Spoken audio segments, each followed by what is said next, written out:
Selamat pagi Pak. Selamat pagi Pak. Bagaimana kabarnya hari ini? Sehat ya Pak? Sehat, semoga Pak Beni juga sehat. Baik. Nah, sebelum kita melakukan coaching sebagai tahap pra-supervisi, saya akan mengajukan beberapa pertanyaan pada Bapak. Pertama, saya akan mendiskusikan tentang rubrik penilaian kita hari ini. Baik Pak, pada coaching hari ini, coach dan coachee akan saya amati. Saya nilai sesuai dengan rubrik penilaian. Apakah sudah sesuai dengan alur Tirta atau belum? Kemudian bagaimana Bapak akan memberikan pertanyaan berbobot pada coachee dan juga bagaimana coachee tersebut merespon atau menanggapi pertanyaan dari coach.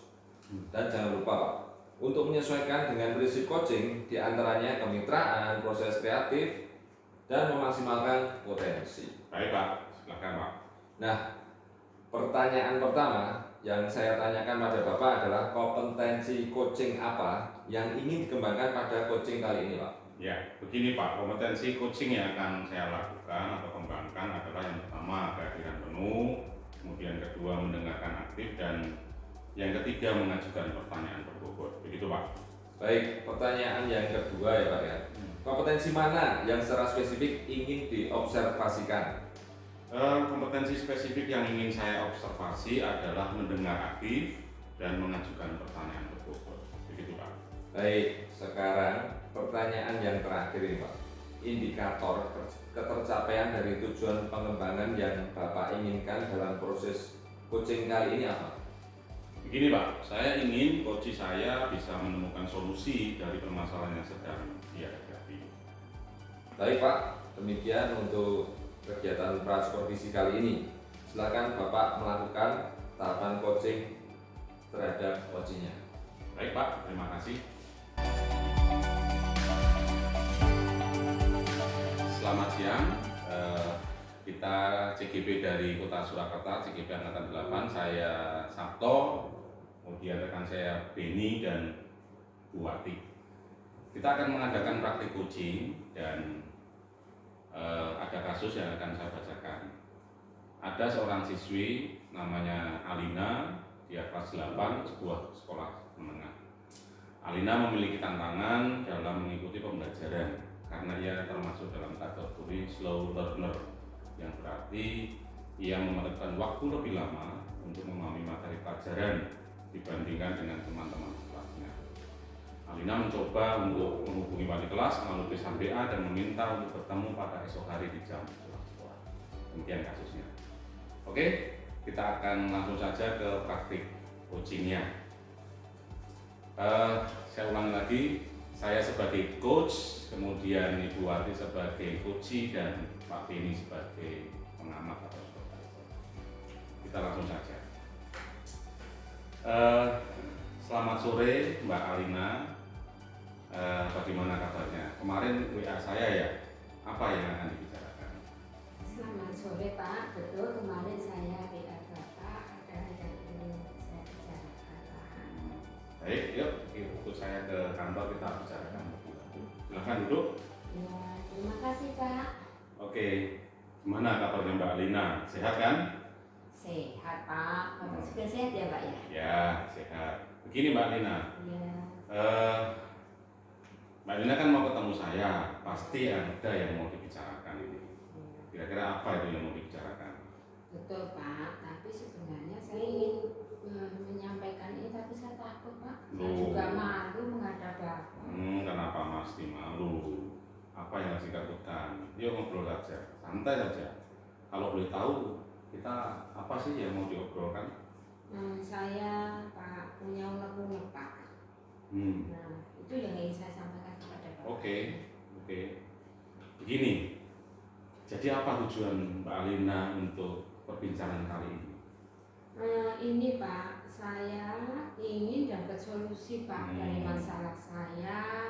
Saya ingin bisa mengikuti pembelajaran seperti teman-teman yang lain Pak. Oh begitu, baik Mbak Alina. Mari kita coba mengidentifikasi ya, apa masalah yang mungkin menghambat Mbak Alina dalam mencapai tujuan tersebut.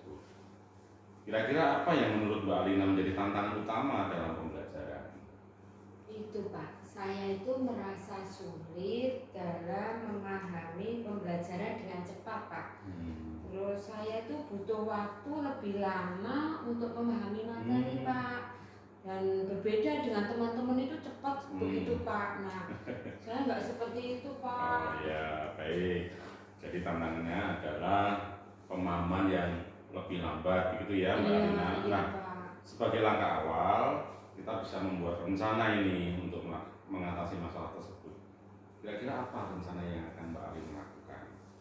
Saya ingin belajar tentang cara belajar yang lebih efektif, Pak.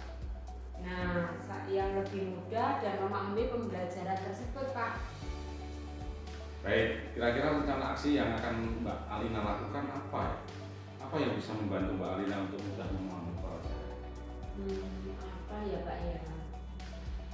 Saya itu mudah memahami pembelajaran itu jika melalui melihat, Pak. Visual seperti itu loh, Pak. Oh iya, Gitu, iya. Pak. Bagus. Jadi Mbak Alina lebih suka pelajaran dengan melihat ya atau Iya. visual. Terus, Nah, kira-kira materi dalam bentuk apa nih yang akan Mbak Alina dapat ya bisa apa namanya pelajari nanti supaya Mbak Alina lebih mudah dalam belajar.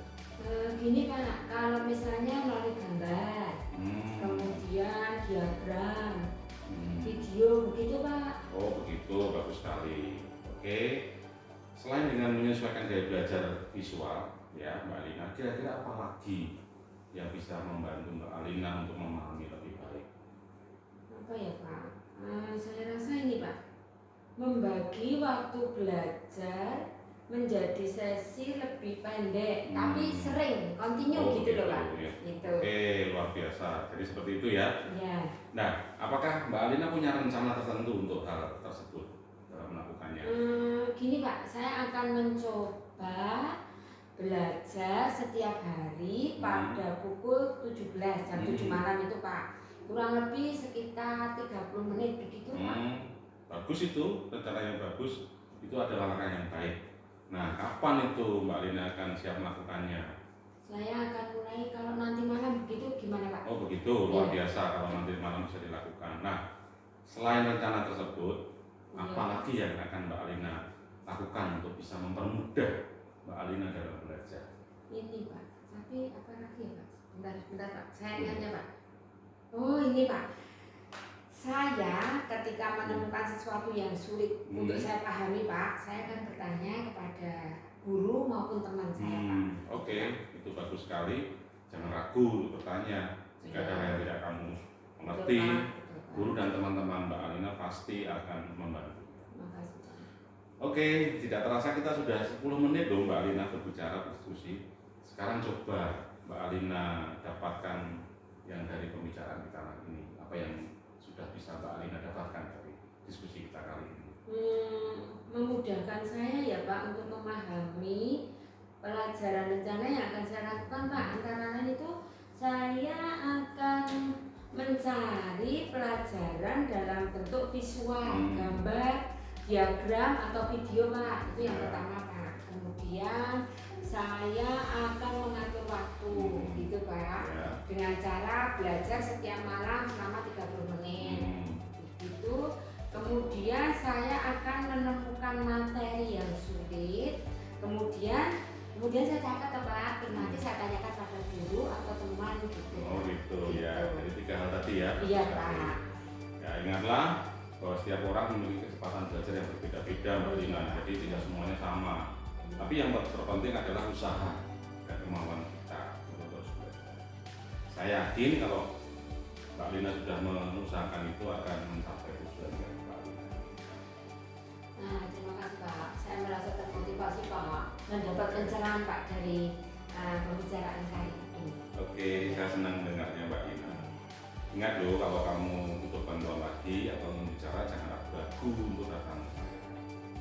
Oke, semoga hari Mbak Lina menyenangkan ya. Siap. Terima kasih, Pak.